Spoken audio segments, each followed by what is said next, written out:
bit of a break over Christmas, and then we kicked off last week with a Q&A. Don't worry if you missed the live Q&A, we will have other ones coming up. But tonight we're back into our Heroes of Faith series. We're picking up with a major character in the Old Testament. Maybe you've heard of him, maybe you don't know a lot about his story, but you've probably heard the name Abraham. We're going to be talking about Abraham tonight. Abraham is a very significant character in the Old Testament. He's an extremely prominent figure in the Jewish faith. It's who all the Jewish people trace their ancestry back to. They would consider themselves all children of Abraham, and because of that, they would consider themselves to be saved, to be under the promise of God for salvation to the Jews, that salvation would come through the line of Abraham. More on that later.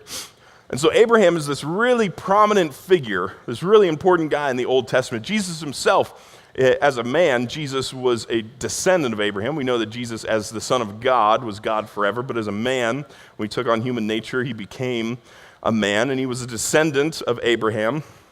But before Abraham was Abraham, if you're tracking with me, he was a guy named Abram, right? He didn't even have the ham yet. He was, missing one whole syllable. He was Abram, and later he would become Abraham. Abram means exalted father, Abraham meaning father of many or of a multitude. Names are significant in the Old Testament. They mean something and speak something to the character of the person. It's God who would ultimately change his name in Genesis 17, and much of the book of Genesis is actually about Abraham, actually centers in on his story. From chapter 12 to 25, we follow Abraham as the main character. So there's obviously a lot that we could talk about with him. There's a lot that we could go over tonight, but rather than trying to hit everything, I wish we could, there's just not time, we're going to focus in on just a couple specific things that the author of Hebrews points out to us. So go ahead and turn to Hebrews 11 with me. Hopefully you have your Bibles with you. You can use your phones. It will be on the screen behind me. We've been going through this. Hebrews 11. Hebrews is in the New Testament. It's after all the Gospels and things like that. So Matthew, Mark, Luke, John. Then you have books that are named about places. And then right at the end of all those is Hebrews. Hebrews 11. Like I said, phones are good, Bibles are good, behind the screen's good. I always encourage you to follow along in print because sometimes it's cool to see it in context, and it's cool to be able to make notes if you're a note-making kind of person, things like that. So there we go. Hebrews 11, we're going to be in verse 8 through 10. And as you're turning there, just remember, these are stories of regular people. These are not superhumans. They're called heroes of faith, right? But the act they're remembered for is faith. It's trusting in God. And the whole point is that we would be inspired ourselves to live lives similarly, to trust in God, to walk with him. So here we go. Hebrews 11, 8 through 10. It says, by faith, Abraham obeyed when he was called to go out to a place that he was to receive as an inheritance. And he went out, not knowing where he was going. By faith, he went to live in the land of promise, as in a foreign land, living in tents with Isaac and Jacob, heirs with him of the same promise. For he was looking forward to the city that has foundations, whose designer and builder is God. So the author tells us a whole lot in just a couple verses. And so I want to unpack this together a little bit at a time, because I think it can be easy to miss what's in there. Because some of the things are so simple that it's easy to overlook. And I don't mean that in an insulting way at all. I mean it's a simplistic breakdown of a complicated life, and it can be easy to miss the points that are in there. And so, first thing I notice, going right for the obvious, the very first thing that the writer draws our attention to, Abraham was called to go out to a place that he would receive, and so he went. He was called to go, and so he goes. Of all the things that the writer of Hebrews could focus on, of all the important moments that happened in the life of Abraham, he takes us to this one, which I think is very interesting, right? It's the very beginning of the story, in fact. God told Abraham to go, we're told in Hebrews, and Abraham goes. By faith, he goes to live in the land of promise, not yet possessing it. That means he doesn't own it. It's not his. It doesn't belong to him yet. It won't actually belong to him. He'll never take possession of it. He'll be told that I'm going to get it. God tells him, this is the promise, this is the land that I'm going to give to your descendants. But he doesn't actually possess it yet, right? We're told he lives in tents. Not in cities, not in a grand palace, right? Not in a mansion, tents. Spends the rest of his life living in a tent. That doesn't sound fantastic, right? Nobody hits up the realtors like, yeah, I'm looking for a one-in-one tent. Like, no. That's even worse than a small house.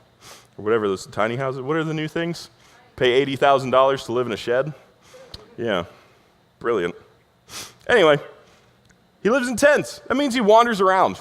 That means he uproots his life and travels constantly. And the author also mentions Isaac and Jacob, Abraham's son and grandson, respectively. They aren't even in the story yet. They're not even here. When Abraham is going to receive the promise, he doesn't have any kids. He has no children. In fact, we're told that his wife Sarah can't have children. She's barren. More on that when we talk about her. Right? But we're told he goes. He was looking forward to a city whose foundations were designed and built by God. And so he goes. Abraham is trusting God and going forward, looking not to what he can see, but looking to what God is promising. Not to what's already there, but what will one day be there. And so let's look at Genesis 12 together and see more of what the author means by this. Way back, first book of the Bible, Genesis 12, starting in verse 1. This is where we're picking up with Abraham. But remember, he's not even called Abraham yet. It says, now the Lord said to Abram, who will be Abraham, go from your country and your kindred, your father's house, to the land that I will show you, and I will make of you a great nation, and I will bless you and make your name great, so that you will be a blessing. I will bless those who bless you, and him who dishonors you I will curse. In you, all the families of the earth shall be blessed. This is, as far as we know, Abraham's first interaction with God. This is it, right out of the gate. God speaks to him and says, go to this place I'm showing you, right? God is promising, go, leave all of this behind. Go where I have planned for you, and I will make you a great nation. I will bless you, and the rest of the world will be blessed because of you. And Abraham's response, verse 4, so Abram went as the Lord had told him. He goes. He goes. Do you not, am I the only one who looks at this and like, that's intense. That's crazy. He goes.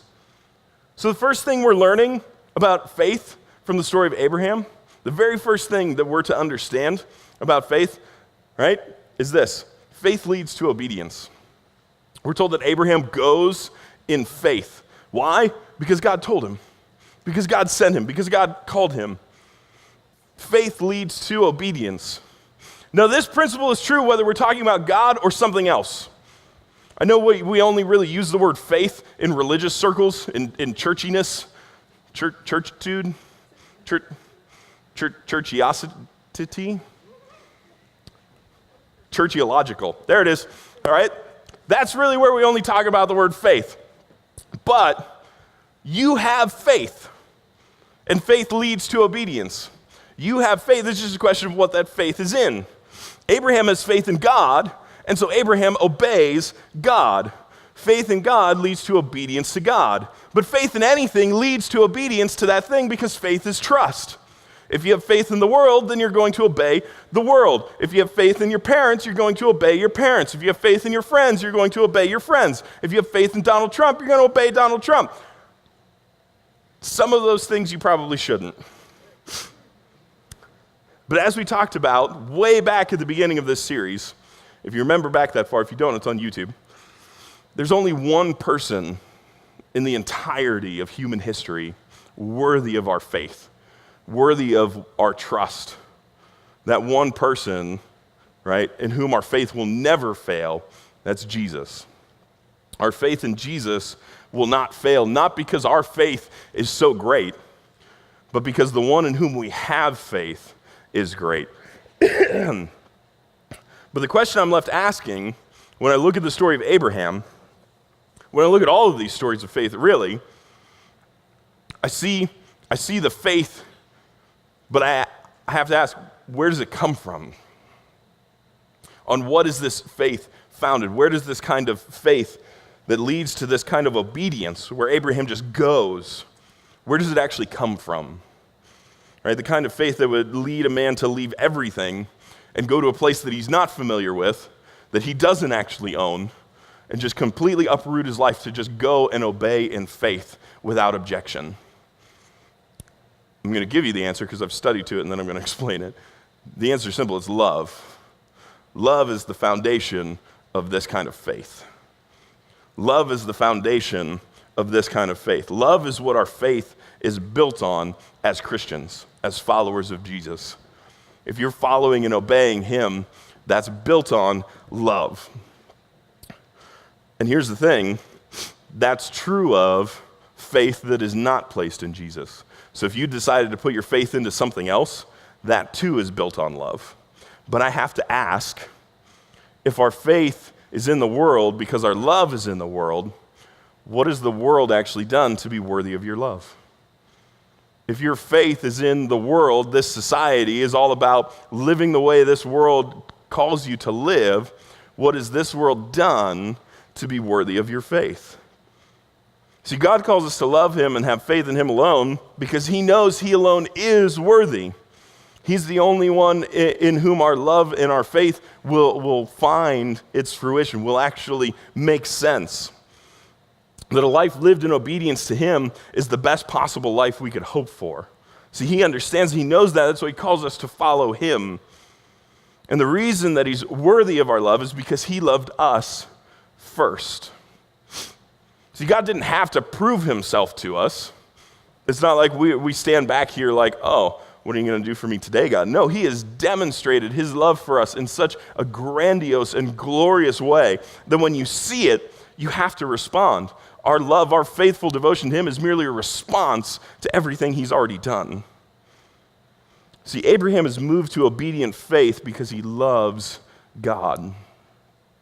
Abraham responds so quickly because he loves God. It's God's love for Abraham that causes this to happen, though. It's God's love for Abraham that makes this happen. God loves Abraham, right? And that love causes Abraham to follow God. God doesn't choose Abraham because Abraham already loves God and is completely devoted to him, and that's the kind of guy he needs on his team. No, Abraham's response is 100% because of what God has done, because of God's character, because of who God is. Abraham does love God, but that's not what his faith is built on. Abraham's faith is built on God's love for Abraham. See, this is really important to understand, this picture, this idea. You see, we could not have faith if God did not first love us. We could not respond in loving and giving our love and worship and faith and devotion and obedience to God if God did not first show his love for us. We could not love him if he did not first love us. He makes that possible. And so Abraham's love for God is a response to God's love for Abraham. God created us out of the overflow of his love, and he invites us into a relationship with him through his son, Jesus Christ. He invites us to respond by trusting him in faith and following him in obedience, to be satisfied in him. So, our faithful obedience then, this is the next point on your map, is in response to God's love for us. Our faithful obedience is in response to God's love for us. And so I say, this seems like a really simple story, but there's some really deep, complex truths that are happening here. That if we don't stop and really look at them, we're going to miss. Because look again at the promise that God makes to Abraham. It can be really just easy to read this and go, okay, yeah, God promised it, and cool, it'll eventually happen. But we always have to remember, we're looking at the story from way the opposite end of history. We're looking at the story as if it's already happened. You have to put yourself in the middle of the story and understand it as it's unfolding. Genesis 12, 1-3, look at the promising. And now the Lord said to Abram, go from your country, where you live, and from your and not even just like your neighborhood, not even just like moving school districts, right?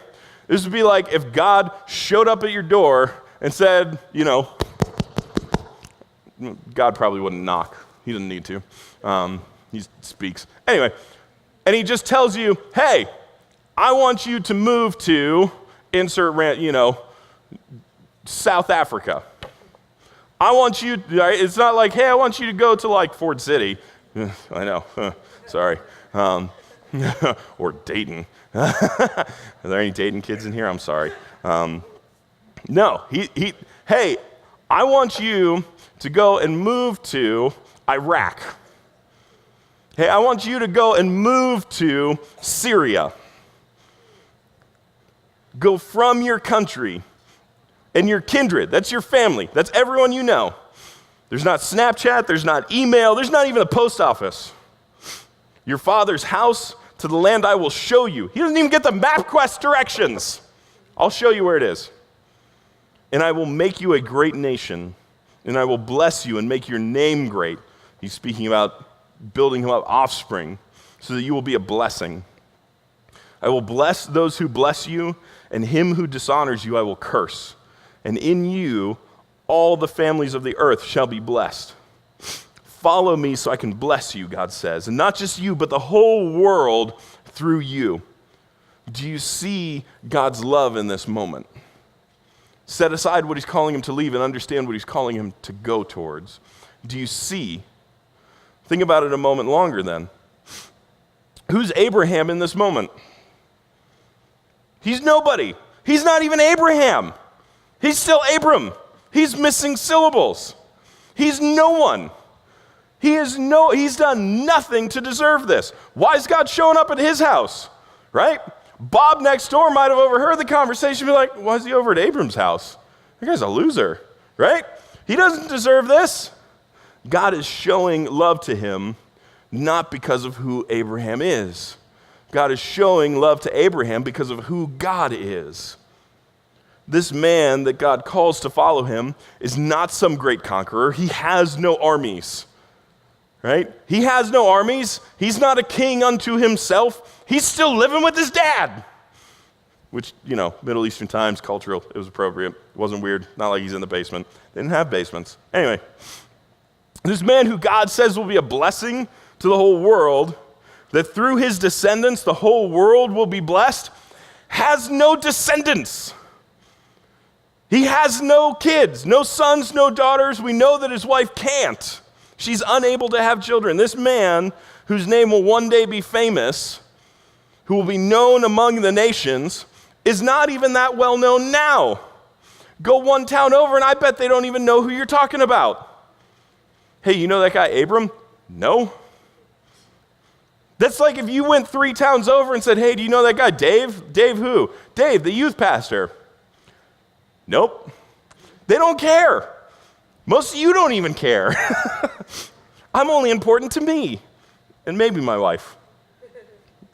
I saw her face back there, kind of. I'm not going to look anymore. It's scary, right? The only people who really know who Abram is are his friends and family. The only people who really know him and like him and care about him and, are invested, that's his friends and his family. And God's saying, leave them and follow me. Abraham sees, though, and understands God's love in this moment, and so he responds in faith, and he goes. Abraham probably had a pretty good and comfortable life where he was. All right, his family was around him. Likely he had flocks and fields and servants and things like that, workers.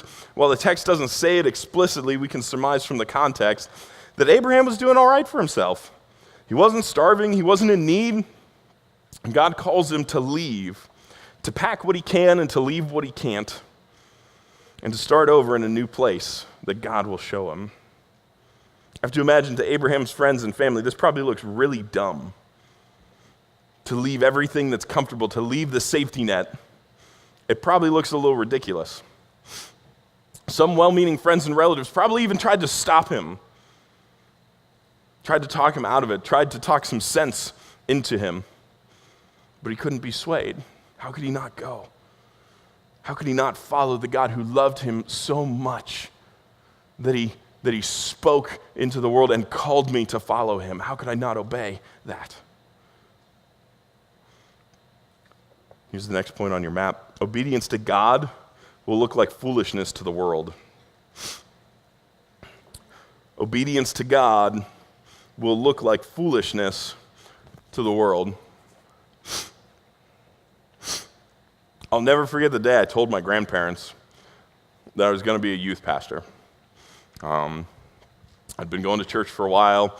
It was like end of my junior year, and like I was telling my friends, I felt God's call. I understood what it was He wanted me to do with my life, and so I was really excited. I was going to go be a youth pastor, and I told my grandparents, and I'll never forget. My grandmother just looked at me, and like, why? Like, that was the response, right? Right? My grandma looks at me and she goes, but why? You're so smart.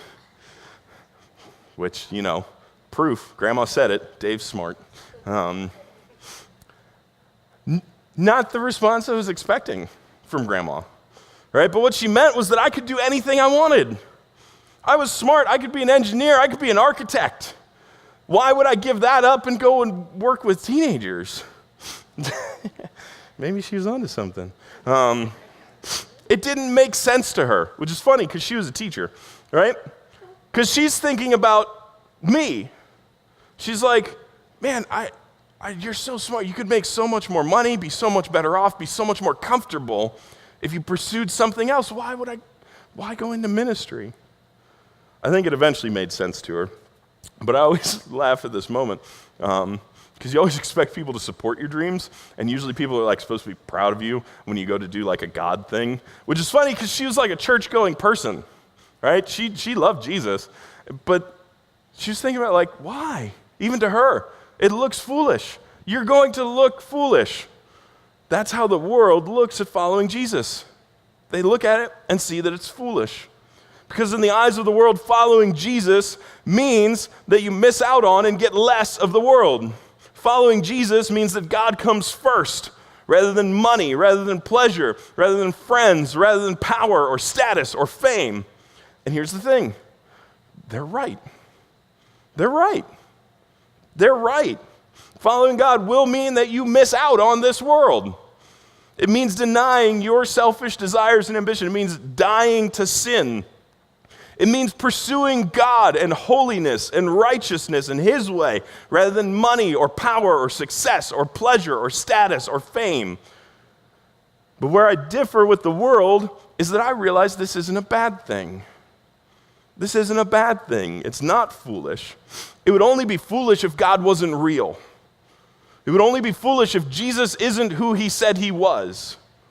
Missing out on this world to follow God isn't a bad thing if God is real. 1 Corinthians 1:18 and 19 says it this way, for the word of the cross, the teaching that Jesus died for sins on the cross is folly, foolishness to those who are perishing. But those who are being saved, it is the power of God, for it is written, I will destroy the wisdom of the wise, and the discernment of the discerning I will thwart. God is turning the wisdom of this world on its head through the cross, through the sacrifice of Jesus. The cross is absolute foolishness unless it's true. Unless Jesus really did die for sins, and guess what? He did. And it's true, and it changes everything. God's love looks foolish to a fallen world, to a sinful world. God's ways look foolish to a fallen world, to a sinful world. God's people, you and me, look foolish to a fallen and sinful world. Just as I'm sure to some, in Abraham's family, he looks really foolish in this moment. But that doesn't matter. It doesn't matter because we know the truth. We have seen and experienced God's love, right? And so we must follow Him. When you have seen and experienced and understand the love of God for you, you have to respond. I don't follow God because the world thinks I should, or because my neighbor thinks I should, or because somebody else thinks I should. I follow because I have seen and know the truth of His love for me. I promise you that once you see it, it'll make sense. Until you truly see it and experience it, though, it's going to look foolish. But once you see it, once you experience it, you have no other choice than to follow him, than to love him, than to respond and put your faith in him. 1 John 4:19 says it like this: we love because he first loved us. We love because God first loved us. Our love, our faith is always in response to what God has done, to his love for us. So will you respond to his love even though it may look foolish to the rest of the world? That's really the question. Those who love this world and the things in it, who place their hope, their trust, their faith in the things of this world, will be very disappointed. Not because they won't get those things, right? Not because they won't get what they wanted. If what you want in this life is this world and you work hard enough for it, you'll get it. You'll get it. But I promise you, it won't be enough. It won't be enough to truly satisfy your soul. Here's how I know.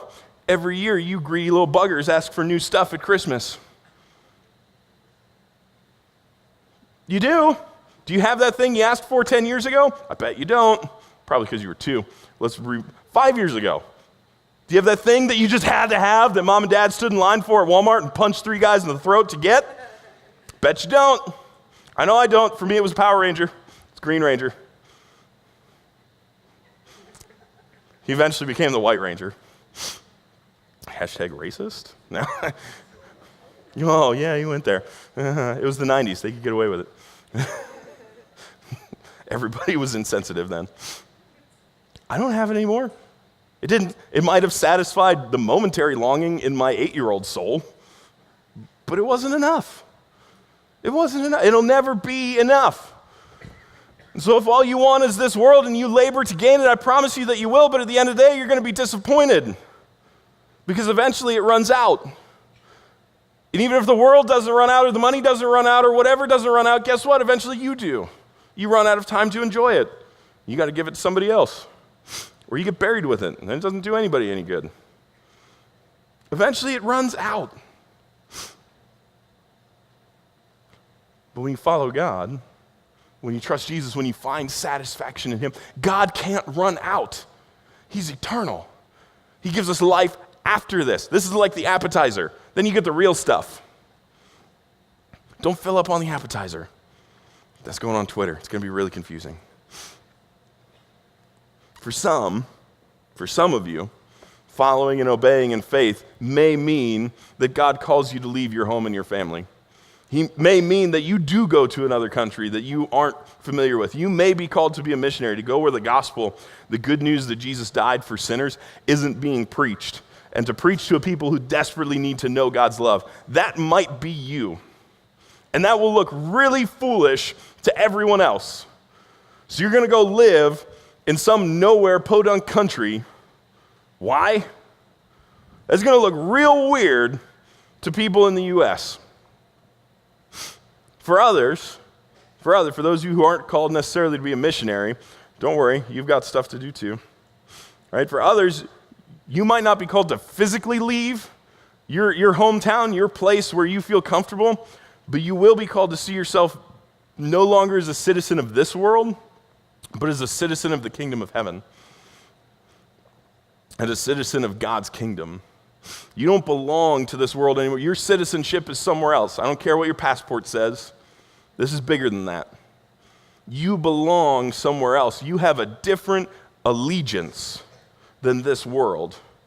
God has made you a part of his kingdom. He has set you apart for himself in Jesus Christ. That's what holy means. The word holy doesn't mean just doing a whole lot of right things. It doesn't mean just being a really, really, really, really nice person. Holy means set apart. It means special. You are only holy because Jesus made you. He set you apart for himself from the rest of the world. It means we don't live like the rest of the world does anymore. When it comes to our daily lives, when it comes to our money, our time, our relationships, our pleasures, our priorities, whatever, we live differently than the world around us. We live differently. And yes, that's going to make you stand out. That's kind of the point. In a world that pursues money and power, you will look strange. In a world that sees sex and relationships as a means to satisfy sinful desires, you will look strange when you live differently. In a world that bases morality on feelings, you will look strange living out the Word of God. But that's because we're pursuing truth in a world that's captivated by sin.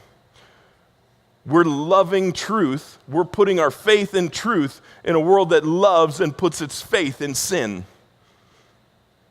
And so you may be pushed and pulled by friends, by family, by strangers, by the media, by whoever to compromise on these things, on sex, on marriage, on abortion, on gossip, on every other sin that our world loves. And they love a lot of them. And so do you all.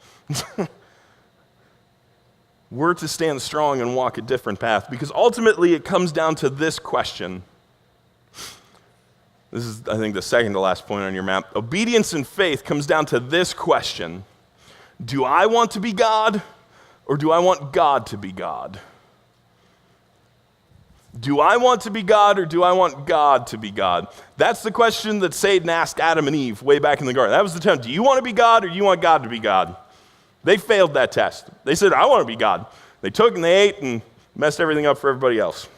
How we answer that question, though, is largely based on our understanding of God and his love for us, on our experience. When you look at God's word, what we're looking at tonight, when you look at the Bible, do you see just rules written on pages to keep you from doing what you want to do? Or do you see God's love displayed for you on every page? When you see and understand that the Bible is God's love for you written and displayed on every page so you can know it and understand it in such a real way, when you realize that, when you realize the truth of that the rules, right, they're not there to keep you down or to stop you from having fun or to oppress you. When you realize that they aren't backwards or outdated or meant for a different culture or whatever, that they're there to help you grow closer to God and to keep you from wandering into sin and things that will hurt you. When you experience more and more of his love, when you realize that his word guides you closer and closer to him until eventually this world ends and you're with him for eternity. When you realize that, you start to live differently. When you look at Jesus, do you see a nice guy who taught other people to be nice to one another? I hate that description. It bothers me so deeply. Well, I'm okay with Jesus, just not the people who follow. That's dumb. No, you're not. You don't really know who he is, because if you see who he is, do you see that he is God's love made manifest? To simply call him a nice guy is to belittle everything that he did. That God himself, who took on flesh, lived a life free from sin, and died, not deserving death, died, chose to die so that we could live. I'm pretty sure nice isn't a big enough word. When you see that, when you understand that, when you see God's love displayed on the cross, how could you not respond in faith? To take the consequence, the debt that we owed, and pay it himself so that we could be free. It's Jesus who's ultimately the fulfillment of the blessing. It's Jesus who God is pointing to when he's speaking to Abraham way back in Genesis. Jesus who is the fulfillment of this promise to Abraham. Abraham didn't know that. He doesn't get all the details. God doesn't show him the whole plan, but he has a taste of it. He has a little piece of that truth. He understands and sees a glimpse of it, this truth that will find its fulfillment in Jesus, and it's so glorious to him that he can't help but respond in love and faith to God.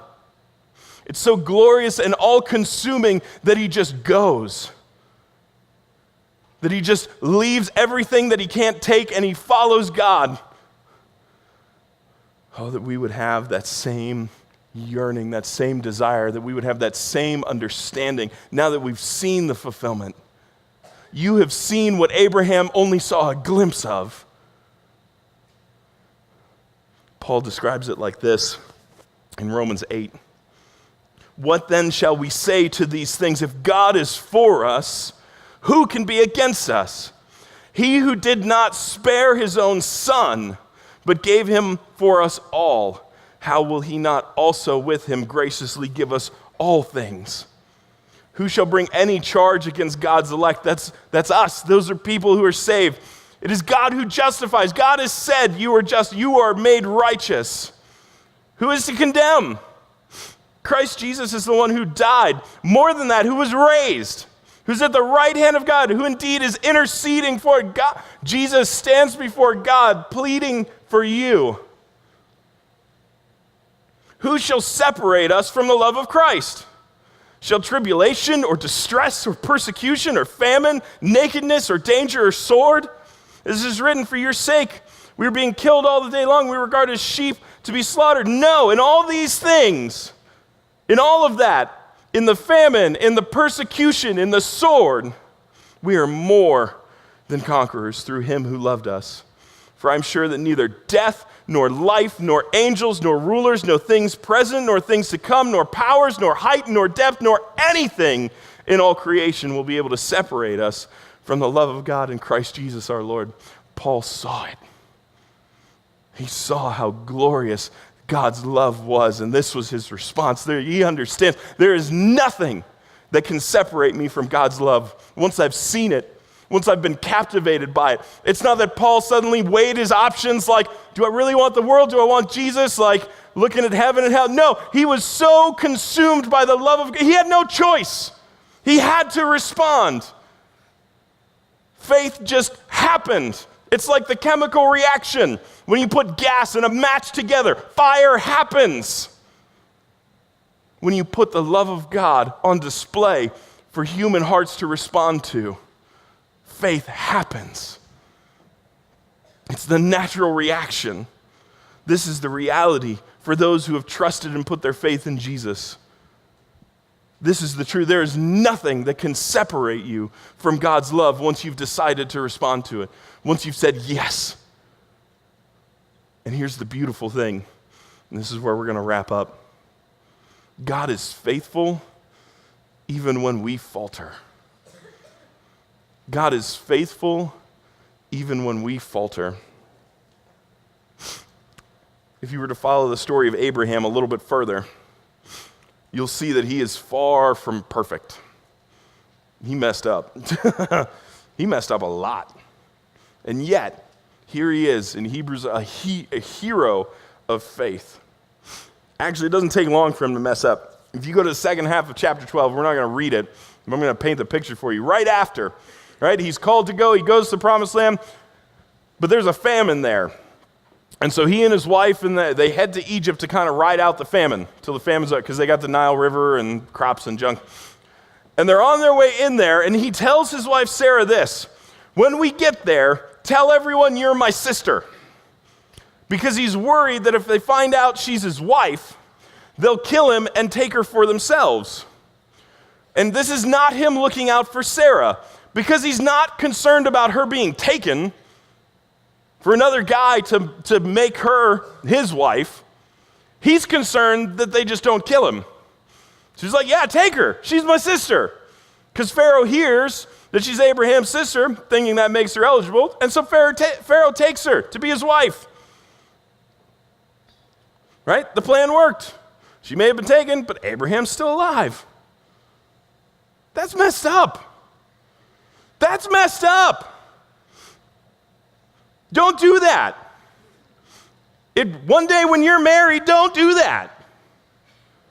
Thankfully, God steps in and fixes the situation. He protects both Abraham and Sarah. But think about this moment. This great hero of faith lies to save his own butt and throws his wife under the bus to do it. Did Abraham think God's so small? Did he think God's so incapable of protecting him and Sarah? Did he think God's so weak compared to the Egyptians? You know what's crazier still? 8 chapters later, he does it again. The same exact thing with a different king. Literally, the same thing. Hey, tell him you're my... Do you not know how this worked the first time? Tells the same lie. Gets into the same mess. Wife's still taken. He's kind of like, well, at least I'm not dead. God's doing the...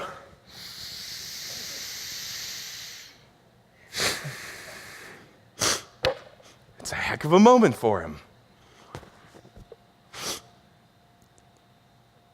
God's faithfulness and goodness never wavered, though. All right? It's not an invitation for us to compromise and sin. It's not an invitation to just go out and do whatever we want, but it is a reminder that nothing can separate you from the love of God. God is faithful. God is faithful. Do you ever feel like you messed up one too many times? Like this time, it's just, he can't, how could he forgive me again? I did it again. Here's a man who will be remembered for centuries as a hero of faith. He did it again. God is still faithful. Don't test that. When life is difficult, do you cave in? Is God so small in your world that when it comes to tough topics and issues, do you fold? Do you fear how others will respond? Do you fear how they will react? Is God so small that he can't keep you safe? Do you fear being an outcast or being strange or being excluded? Is God so small that he did not welcome you into a huge family that spans eons of time? Is God so small? God's love is bigger than our fear. It's bigger than our difficulties. It's bigger than anything we can face in this world. Have you responded to it? Have you responded to him in faith? Can you declare that nothing can separate you from the love of God? Do you see his glorious love? Have you been captivated by it? Can you declare that in Jesus you are more than a conqueror? If you haven't yet decided to follow him, I'm inviting you right now to do so. Take a moment and decide right now that you have seen the love of God and that you want nothing else more than that.